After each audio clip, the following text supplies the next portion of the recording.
Assalamu alaikum. Welcome to Classic Entertainment Channel.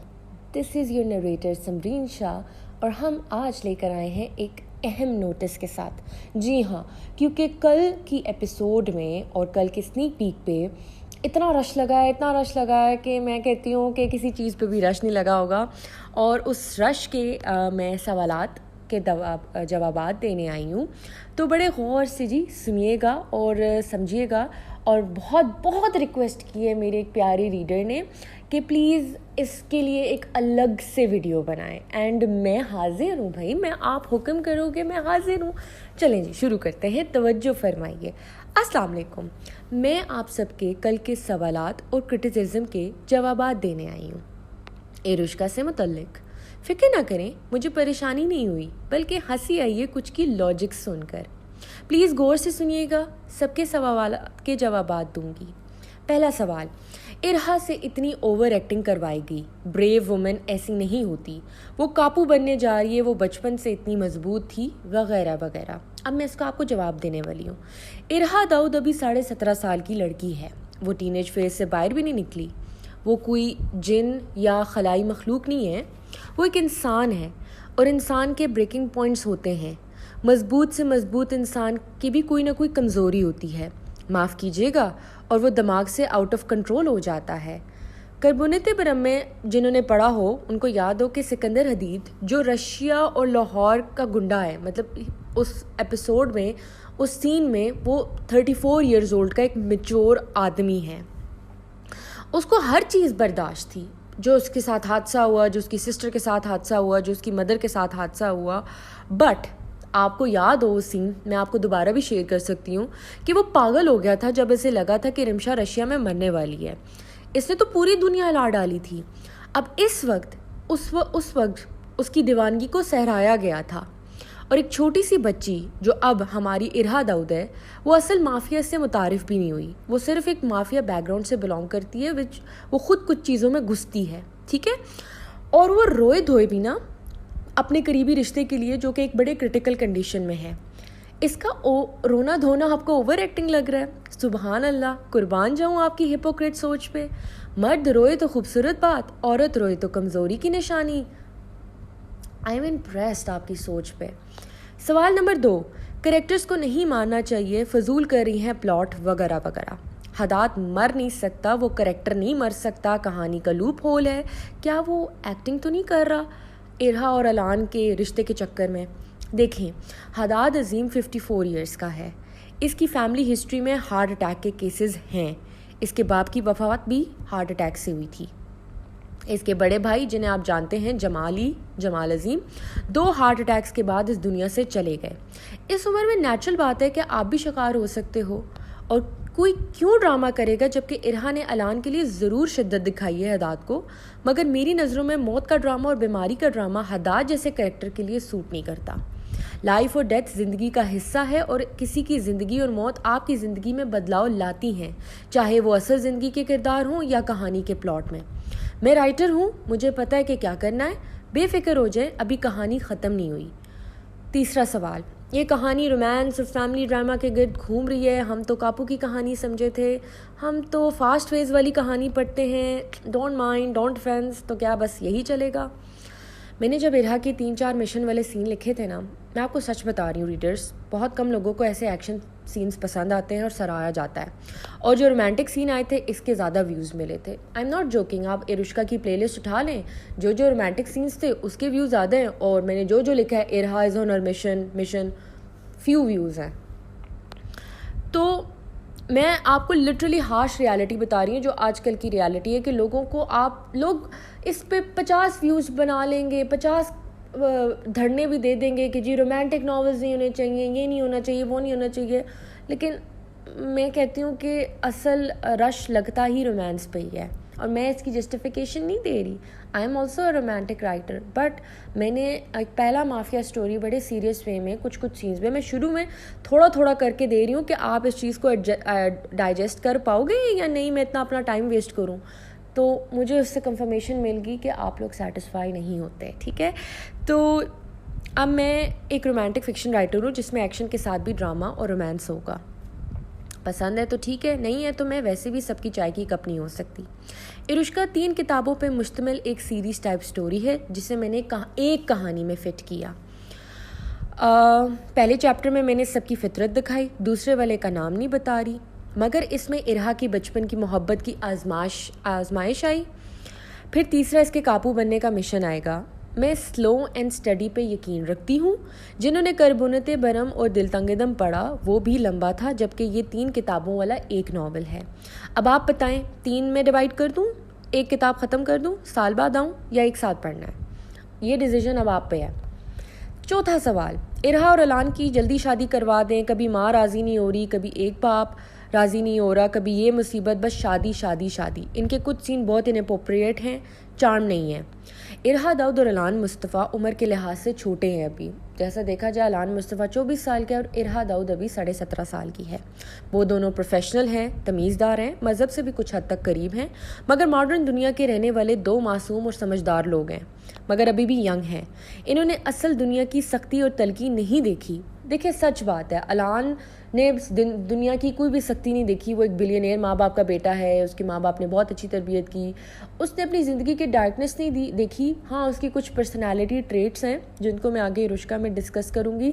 दूसरी, इरहा दाऊद ने बचपन में अपने टफ़ टाइम्स देखे, जो कि वो बहुत यंग थी, लेकिन जैसे जैसे वो बड़ी होती गई उसके पेरेंट्स ने उसको जितना छुपा सकते थे, जितना उसको नॉर्मल लाइफस्टाइल दे सकते थे दिया, बट उसके दिमाग में, आपके खून में कुछ चीज़ें होती हैं कि उसने अपने बाप पे कुछ चीज़ों पे जाना था, तो कुछ ना कुछ डार्कनेस तो होगी, ठीक है। तो कभी कभी इससे कंट्रोल कर लिया जाता है उनसे। मर्द और औरत की दोस्ती का रूप दिखाया मैंने, चाहे इसमें जितनी मासूमियत हो, नेचुरली और इस्लामिक नज़रिए से भी देखा जाए तो ठीक नहीं है। बीच में शैतान आता है और इनके दरमियान बार बार आया, और वो छोटी मोटी गलती कर रहे हैं, मगर इनकी कोशिश भी है कि सबको खुश करके दुआ लेकर एक दूसरे के बने। कल की एपिसोड में अलान और इरहा ने खुद एतराफ़ किया कि जो वो ये कर रहे हैं, वो हक कर रहे हैं, गोद में बैठी हुई है and she is crying in his chest. मतलब साफ सी बात है, उन्होंने तो, मैंने इस चीज़ को अप्रिशिएट के नज़रिए से नहीं करवाया, जो कि हकीकत है कि बाहर के कुछ बच्चे दे डू दैट। इवन उनकी तरबियत क्यों ना कोई अच्छी हो, माहौल आपको अफेक्ट करता है। हर वक्त मैं रेड रोजेस तो नहीं दिखा सकती ना आपको, प्लॉट में कांटे भी तो होते हैं और वो चुभते भी हैं। दूसरा, शादी एकदम से नहीं हो जाती। शादी ना होना भी आजकल के दौर में मेरी नज़र में सबसे बड़ा इशू है। ये बहुत बड़ी आजमाइश है और मेरे लिए सोशल टॉपिक है। चाहे आपकी लव मैरिज हो और अरेंज, इतनी आसानी से नहीं होती। आजकल के दौर में फैंटेसी राइटर ज़रूर हूँ, मगर हर नावल में एक इशू लिखती हूँ, चाहे वो मेंटल हेल्थ हो, चाइल्ड मैरिज हो, रेप विक्टिम हो या कुछ भी। इरुष्का में ये इशू ज़रूर लिखना था मैंने। कुछ लोगों की नज़र में ये इशू नहीं होगा, जाहिर सी बात है, किसी की शादी हो गई होगी, किसी के अभी बच्चे भी हो गए होंगे, आप रीडर्स की एक लाइफ आगे बढ़ गई है।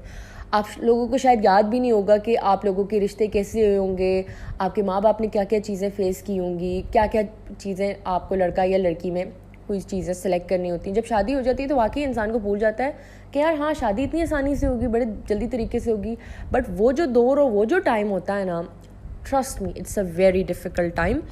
और बहुत से नौजवान लड़के लड़की की वो आजमाइशों में है, तो मुझे इस चीज़ को डिस्कस करना था, चाहे आपकी लव मैरिज हो या अरेंज। आखिरी सवाल, आप YouTube में बहुत बोलती हैं, किस छोटी होती है? देखिए, ये मेरा पहला तजर्बा है वॉइस ओवर की दुनिया का। मुझे अच्छा लगता है अपने रीडर से बात करूं, मुझे वाकई अच्छा लगता है। मैं पहले कहती हूँ, मैं आपको सच्ची बात बताऊँ, मैं बड़ा एक इंट्रोवर्ट सा बंदा हूँ। मुझे सीमा शाहिद ने ज़बरदस्ती खींचा। मुझे जब वो लाइव करने का कहती थी ना, तो I use to get panic in the sense के मैं तो असल लोगों से बात नहीं करती, मैं सोशल मीडिया वाले लोगों से आवाज़ में बात करना, नहीं भाई, मैं नहीं कर सकती। But credit goes to her कि उन्होंने मेरी इंट्रोवर्ट पर्सनालिटी को कुछ हद तक अपने रीडर्स के लिए एक्सट्रोवर्ट कर दिया। अभी भी मैं कुछ जगह पे इंट्रोवर्ट हूँ। अगर मुझे कोई देख ले या मिल लेना तो वो कहेगा कि ये बड़ी कोई चुपचाप सी बंदी है। और अब आप देखेंगे मैं वीडियो में बहुत बोल रही हूँ, क्योंकि मैंने अपनी रीडर्स को अपनी फैमिली मान लिया है। फैमिली में आप किसी के ख़िलाफ़ भी होते हो, कोई ओपिनियंस भी बोलते हो, तो मुझे जस्टिफिकेशन अपनी रीडर्स को कुछ हद तक देनी पड़ जाती है, जबकि इतना मुझे देनी नहीं चाहिए। बट आप लोग इतने कंफ्यूज हो, आपको समझ ही नहीं आ रही रुष्का की, तो इसको क्लैरिफाई तो करना ही था। तो मैं ये जब वीडियो स्टार्ट होती है, जो एपिसोड होती है, तो मैं आपको उसको की पॉइंट्स बताती हूँ, उसकी वजह बताती हूँ और उसको थोड़ा सा एक्सप्लेन भी कर देती हूँ, क्योंकि कभी कभार एपिसोड पढ़ के रीडर्स को नहीं समझ में आती, या वॉइस ओवर्स में जो सुन रहे होते हैं उनको नहीं समझ में आती। इनसे लाइक और शेयर भी प्रमोट करवाती हूँ, जैसे हर यूट्यूबर करता है, जैसे आप हर यूट्यूबर को सुनते हो। मेरे बोलने ना बोलने से किसने उतना ही होना है, उसने छोटा या बड़ा नहीं होना। मैंने तकरीबन एक दिन छोड़कर ऑलमोस्ट रोज़ाना 4000 वर्ड्स की किस्त देती हूँ, ठीक है। अपनी बीमारी के बावजूद मैं 2 एपिसोड के बराबर किस्त लिखती रही हूँ, और मैं ईद पे भी लिखती रही हूँ। आपको मैं एक बात सच्ची बताऊँ, ईद के दिन भी माई मदर वॉज वेटिंग कि लड़की तैयार हो रही होगी, कपड़े पहन रही होगी, नहाई धुई होगी, उनकी लड़की एक बिस्तर में बैठी, एक कोने में बैठी 4 घंटे से लगातार एक किस्त बैठ के लिख रही थी, ठीक है। और मुझे हर किस्त पे, लिटरली हर किस्त पे, या आप लोगों को पढ़ना बड़ा इजी होता है, क्योंकि यू आर सीइंग थिंग्स, आपको इतनी मेहनत नहीं कर रही। इसमें मेरी आंखें इस्तेमाल हो रही हैं, इसमें मेरा दिमाग इस्तेमाल हो रहा है, और उसमें मेरे हाथ भी इस्तेमाल हो रहे हैं। मेरी 3 चीज़ें इस्तेमाल हो रही हैं, आपकी एक चीज़ इस्तेमाल हो रही है, आँखें। तो देखें, उसके बाद 4 घंटे लिखने के बाद मुझे 1 घंटा एडिटिंग में लगता है, जो मैं इसकी प्रूफ रीडिंग करती हूँ, या मुझे कुछ चीज़ें सीन्स काटने होते हैं, कोई सीन्स मज़ीद ऐड करने होते हैं, जैसे नोक पलक सवार आप लोग कहते हो, ठीक है। और वॉइस ओवर में भी मज़ीद 1 घंटा लग जाता है, मतलब कुल मिला के 5 घंटे मुझे एक किस्त पेश करने में लगते हैं। जबकि मुझे मज़ीद प्रूफ रीडिंग करनी होती है। आप देखते होगे कुछ 1-2 वर्ड्स मैं खा जाती हूँ, या कुछ जो है वो सिली मिस्टेक्स हो जाती हैं मेरे से एज अ राइटर। तो मैं मतलब वादे के मुताबिक मुझे किस्त जो है वो एडिटर को जल्दी देनी होती है, मिस हो जाती हैं कुछ चीज़ें। मेरा मकसद अपने रीडर से कनेक्ट करना था। जिन्होंने नहीं सुनना, सिंपल आगे कर दें। क्या आपको लगा मैं रुक जाऊंगी? यार नहीं यार, बिल्कुल भी नहीं। मैंने जो चीज़ स्टार्ट कर दी, मैं उसे कैसे रोक सकती हूँ। ओके जी, बस आज के लिए इतना ही। और इरुष्का की 51 किस्तें आ गई हैं, इसे पढ़ना शुरू कर दें प्लीज़। ये कहीं नहीं आएगा, मैं आपको बता रही हूँ। PDF में नहीं आएगा, ई-बुक में भी नहीं आएगा, लाइब्रेरी में नहीं आएगा, फेसबुक रिटन में नहीं आएगा। इसे आना यूट्यूब पे है, पढ़े आप यूट्यूब पे। और मैंने जैसे कि आपको पहले भी बता दिया था कि हाँ जी, कुछ यूट्यूब के वीडियोस नॉवेल्स जो हैं वो गूगल प्ले में आते थे, लेकिन करंटली कुछ नॉवेल्स गूगल प्ले ने रिजेक्ट करना शुरू कर दिए हैं। मुझे नहीं पता कि इरुष्का जो है वो रिजेक्ट करता है या एक्सेप्ट करता है, वो एक क्वेश्चन मार्क है। और मैं अभी फ़ौरन दूंगी भी नहीं, क्योंकि ऑब्वियसली बात है कि मैंने ये फ्री प्रोजेक्ट ख़ास आप लोगों के लिए लिखा था। तो ये फ्री प्रोजेक्ट है, इसे ज़रूर पढ़ें। अच्छा बुरा लगता है फीडबैक दें, अच्छा लग रहा है तब भी फीडबैक दें, बुरा लग रहा है तब भी फीडबैक दें। मुझे सर आँखों पर इस हफ्ते तक अच्छे व्यूज़ चाहिए, नहीं तो अगस्त तक मुझे रिस्पांस ना होने के बराबर मिला। देखें, मैं अपनी फैमिली को निगलेक्ट कर रही हूँ, मेरी जॉब भी है, मेरी कुछ लाइफ की हैपनिंग्स भी हैं, उनको निगलेक्ट करके मैं अपने 5 घंटे, आपको 5 घंटे बड़े आसान लगते हैं, लेकिन 5 घंटे आप एक कोने में हो और फैमिली से मिल ना रहे हो, खामोशी हो, चुप हो, और वॉइस ओवर के लिए इतनी गर्मी में पंखा भी मेरा बंद ही होता है। अब आप ये सोचें कि क्या हालत करती हूँ मैं अपनी एक किस्त लिखने में। ये नहीं मैं कह रही कि फॉर द सिंपैथी, जस्ट आपको बता रही हूँ। तो उसके लिए अगर मुझे सिर्फ 1.5K 2K, जबकि मैं स्नीक पीक की रेज फेसबुक पे देखती हूँ, मैं I am not even lying, I can send you, मैं रमशा खान, मैं आपको स्क्रीनशॉट भेजूंगी। 4 लाख व्यूज़ एक स्नीक पीक पे। तो क्या 4 लाख लोगों के पास वाईफाई नहीं होगा? इतनी चीज़ें मैं मान नहीं सकती। मैं जानती हूँ हालात बहुत टफ हैं, बहुत डिफ़िकल्ट है, इसीलिए तो यूट्यूब पे दिया था ताकि आप आसानी से इसको पढ़ सकें। मैं देखें, पाकिस्तानी यूट्यूबर्स के आप जितनी भी मैं वीडियोस देखती हूँ मिलियंस में आ रहे हैं, तो ऐसा कैसे हो सकता है कि आप, और मैंने कुछ राइटर्स के भी देखे, फेलो राइटर्स के, उनके भी आप ठीक ठाक व्यूज़ दे रहे हैं। तो मैं मान ही नहीं सकती कि आप लोगों के पास ना हो। तो प्लीज़ साथ दें, क्योंकि अगर मुझे इस अगस्त तक रिस्पॉन्स ना मिला, क्योंकि मुझे तो लग रहा होगा कि मैं इरुष्का वेस्ट कर रही हूँ, तो मैं गलत ऑडियंस को शायद दे रही हूँ Irushka. I should give to the English audience. जैसे मैंने नूरे चश्माम का जो हशर देखा था, तो मैंने उसको इंग्लिश वर्जन में दे दिया, तो मैं शायद इरुष्का का इंग्लिश वर्जन पहले उठा के दे दूँ। तो मुझे बता दें आप, ठीक है, क्योंकि अगर मुझे रिस्पांस ना मिला तो मैं इरुष्का की शुरू की 25 किस्तें हाइड कर दूंगी। सॉरी फिर ना कहिएगा कि हमारा क्या कसूर। जल्दी पढ़े, जल्दी पढ़ने के फ़ायदे हैं।